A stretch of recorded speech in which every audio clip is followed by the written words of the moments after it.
వచ్చినటువంటి ఈ విదేశీయులకు ఏ విధమైనటువంటి ఆర్థికంగా తక్కువ లేదు. The foreigners, there is no dearth of money. కావలసినంత ధనం ఉంటుండాది. A lot of money. వీరంతా కూడా కుబేర సంతతి వాళ్ళు.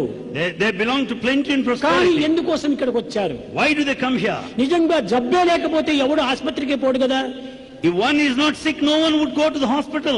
జబ్బు ఉండినటువంటి వాడే ఆసుపత్రికి వెళ్తున్నారు. The one who is sick goes to the hospital. ఇక్కడ చేరినటువంటి వారందరూ పేషెంట్సే. All those assembled here are patients. అందరికి ఏదో ఒక రకమైనటువంటి ఒక రోగం ఉంటుండాది.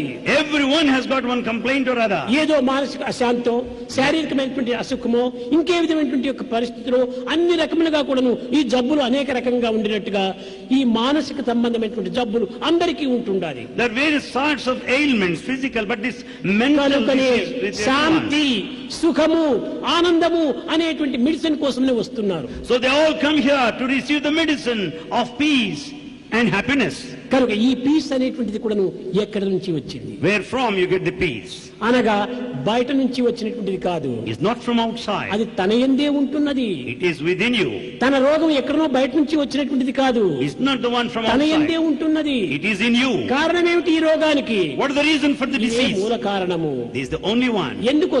దుర్గుణముల లోపల చేరిపోవడం చేతనే ఈ యొక్క దేహం కూడా ఆరోగ్యం కూడా పాడైపోతుండాలి. Because of bad qualities you are put to sickness. ప్రతి మానవుని యొక్క శారీరక, మానసిక, ఆధ్యాత్మిక బలములు కోల్పోవడానికి దుర్గుణములే మూల కారణం. Everyone loses the health of the physical and the mental bodies because of the bad qualities. Bad thoughts are దురాలోచనే మూల కారణము. wicked thinking. కనుకనే నిరంతరము సదాలోచన, సచ్చింతన, సత్ప్రవర్తనలో మనం ప్రవేశించాలి. We should always entertain good thoughts and sacred మన feelings. మనసు లోపల ఎలాంటి దుష్ట భావం కూడా ప్రవేశించడానికి ప్రయత్నించినా తక్షణమే దానిని వెనుక తరమాలి. The moment any bad thoughts enter into your mind, ఇది నిజంగా మానవుడు చేయవలసినటువంటి కర్తవ్యం. This is the main duty of man. కానీ అటు చేయటం లేదు. That's what we are doing. వచ్చినవంతా లోపల చేర్చుకుంటున్నాడు. We accept all that come on the way. ఇది చాలా చెడ్డ జీవితము. It's a bad life. మలమును భుజించే జీవితము. It's the one that ఫలమును భుజించేటువంటి వ్యక్తి మలమును భుజించితే రోగములు రాదా? Naturally you will fall sick. చెడ్డని విసర్జించాలి, మంచిని భుజించాలి. Give up bad and partake good. ఒక్క పప్పులో కొంత ఉప్పు తక్కువైపోతేనే మనం భుజించడానికి ఇష్టపడము. When the salt is less in dal, you don't want to eat it. కొన్ని క్షణాల్లో అయిపోయేటువంటి అన్నం లోపల తన రుచి సరిగా లేకపోతేనే మనం సహించము. You don't relish it if the salt is less because 60 you ఏళ్ళు, don't 70 relish ఏళ్ళు, the 80 food. ఏళ్ళు, 90 ఏళ్ళు జీవించేటువంటి మానవులో ఒక రుచి ఉండనక్కర్లేదా? Should there not be taste in this human life which will be long span, 60, 70, 90 years? కనుక మన జీవితానికి కూడా ఒక రుచి కావాలి. Therefore life also needs జీవిత taste. రుచి. What is this taste? భగవత్ చింతనే మన రుచి. Thinking of the Lord is the real సద్భావనే మన taste. రుచి. Good thoughts, సదాలోచనలే మన రుచి. Good thinking. సత్ప్రవర్తనే మన రుచి. good behavior. కానీ హృదయం నిండుకుడును దుర్భావములు, దుశ్చింతనలు, దురాలోచనలు నింపుకొని మంచి సద్భావములు పెట్టుకోవాలంటే ఇది లోపల చేరవు. That only makes you happy, but keep filling your heart with bad feelings and wicked thoughts. You cannot ఏమి లేని have బుర్రలోన ఏమైనా చేర్చవచ్చు. that brain which is empty, you can stuff it with anything. ఏమేమో చేరి ఉన్న తలబుర్రది ఖాళీయగునా? That which is already filled, can it ever be empty? తలబుర్రది ఖాళీగాక ఇలా సుకృతము నింపనగునా? Without being empty, can it fill it with spiritual knowledge? మొట్టమొదటి ఈ దుర్గుణాన్ని దూరం చేసినప్పుడే సద్గుణాన్ని నింపడానికి వీలవుతుంది. Then give up the bad qualities, then you can fill it up with good quality. కనుక యువకులైనటువంటి వారు, Youth, ఆధ్యాత్మిక మార్గంలో ఆనందాన్ని అనుభవించగోరేటువంటి వారు, the spiritual seekers who wants ఈ to be blissful, సత్యాన్ని గుర్తించి తక్షణమే తన జీవితంలో తగినటువంటి మార్పులు కూర్పులు కలగాలి. should understand this truth and modify their lives accordingly. దుశ్చింతనలకు ఏమాత్రం కూడా అవకాశం ఇవ్వకూడదు. Never give any scope for bad వస్తాయి thoughts. కానీ నీవు ప్రవేశపెట్టినప్పుడు అది వస్తాయి, కానీ లేకపోతే అది రావు. But they do come, but you should not entertain. ఇక్కడ ఒక చిన్న ఉదాహరణ. Here is a small example. భవనం కట్టుకున్నాము. Here you construction building. ఇంత విశాలమైనటువంటి భావములు మాకు ఎట్లా వస్తాయి, రావడానికి వీలు లేదే అని మీరు సందేహించవచ్చు. You may doubt how to cultivate broad ఈ feelings. భవనం లోపల ఒకటి పడక గది ఉంటుండాది.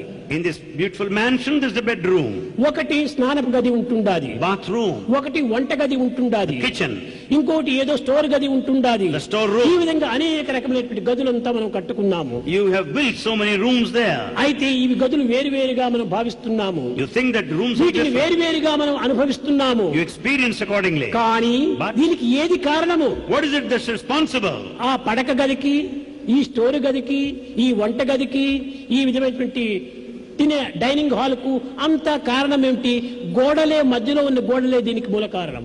You have set apart the bedroom, storeroom and the kitchen and the dining hall because the walls raised in between. ఈ వాల్స్ అంతా, గోడలంతా కొట్టివేస్తే అంతా ఒకే హాల్ అయిపోతుంది. When once you remove all these walls, it becomes single hall. అదే రీతిగానే ఇది నా వారు, నా బిడ్డ, నా భార్య, నా అత్త, నా మామ అని ఈ ఉపాధుల యొక్క దీనిని గోడలుగా కట్టుకోవడం చేతనే మనకు చిన్న చిన్న రూములుగా ఉండి అది వేరు, ఇది వేరు, ఇది వేరు, ఇది వేరు. ఈ గోడలను కొట్టివేసేయండి, అంతా విశాలమైపోతుంది.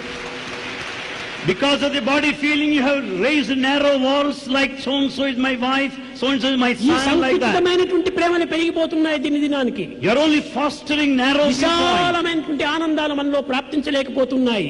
You are not having that infinite ఎన్ని love. దినములు జపము చేసినా, ధ్యానం చేసినా, భజనలు చేసినా ఈ సంకుచితమైనటువంటి పెరుగుతుండాలి, కానీ విశాలత పెరగటం లేదు.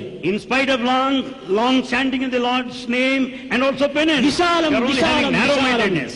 You should expand your vision. ఇది ఏ నిజమైనటువంటి సాధన. This is true penance. కనుక దేహాభిమానమును కొంతవరకు తగ్గించుకోండి. You should reduce this body దేహం attachment. ఆరోగ్యం చూసుకోవాల్సిందే. You should think of your health. వేళ వేళకు ఆహారం అందించవలసిందే. You should have your food. కానీ ఇది ఏ సత్యమని మనం భావించరాదు. But you should not take it as the ultimate truth. ఈ 3 దినముల నుంచి For the last 3 days, విదేశీయులందరూ కూడా ఇందులో ప్రవేశించి the foreigners participated. ప్రపంచంలో ఎక్కడ కూడా ఏనాడు కూడా జరిగినటువంటి యొక్క ఆనందం ఇక్కడ జరిగింది. Here you found that bliss which had not happened anywhere in the world. ఏ ప్రభుత్వం వారిని ఇన్వైట్ చేసినా వచ్చేటువంటి వారు కాదు. They will not respond because of the invitation of the government. వచ్చినా ఈ విధమైనటువంటి ఆనందాన్ని వీడు కూడా అనుభవించేటువంటి వారు కాదు. Having come, they wouldn't have enjoyed this type of a bliss. కనుక ఇది బింబ ప్రతిబింబముల యొక్క సంబంధమే. It is the relationship between the object and reflection. వారి ఎందుకును ఆ విధమైనటువంటి అభిమానము, అభిరుచి ఉండటం చేతనే Because they have got this attachment in the taste, ఎంత interest, ఆప్యాయంగా వారి ఇక్కడికి వచ్చారు. they have come with all their love. ఎంత భక్తి శ్రద్ధలతో వారి యొక్క జీవితాన్ని అనుభవిస్తున్నారు. They have come here with all the devotion and sincerity. ఒక్కొక్కటి వారి వారి రాష్ట్రానికి, స్టేట్ కు తగినటువంటి రీతిగా ఆ గానం చేస్తూ, ఆ నృత్యం చేస్తుంటే వారిని వారే మర్చిపోతున్నారు. As each one started presenting their home state, home country, the dance and the music, they forgot ఏదో themselves in ప్రతిఫల నిమిత్తమై ecstasy. వచ్చేటువంటి వారు ఈ రకంగా చేయరు. Those that come in expectation of anything in return would not do ఈ that. ప్రతిఫలాన్ని వచ్చేటువంటి వారంతా కూడా ప్రతిఫలంగానే ఉంటుంటారు. Those that come expectation, they are ఇవన్నీ different. కూడా కేవలం art art art. Today we speak of art. కానీ ఈ వచ్చినటువంటి వారంతా ఆర్ట్ తో రాలేదు, హార్ట్ తో ఆర్ట్ తీసుకొచ్చారు. Those that have come here, they have not come here merely with art.